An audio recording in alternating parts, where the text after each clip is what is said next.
কবরের প্রস্তুতি নিতে হবে। কবরের প্রস্তুতি কিভাবে নিব?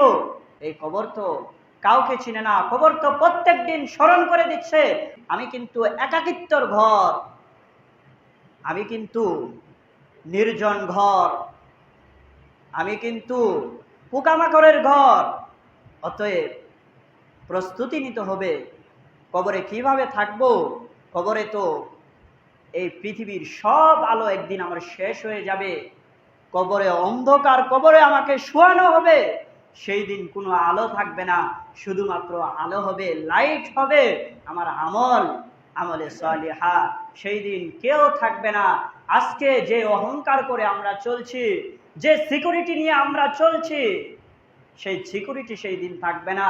সেই দিন আমি আজকে হয়তোবা একটা নেতা হওয়ার কারণে আমার পিছনে হাজারো মানুষ ঘোরাফেরা করছে, কিন্তু মৃত্যুবরণ হওয়ার সঙ্গে সঙ্গে আমার নেতাগিরি ছুটে যাবে।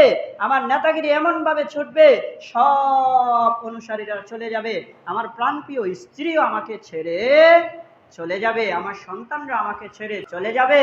যাবে তো যাবে, আমাকে অন্ধকার কবরে রেখে আসবে। সেই দিন আমার কবরে আমার টাকা পয়সা, জমিদারি, আমার ক্ষমতা প্রভাব কিছুই খাটবে না।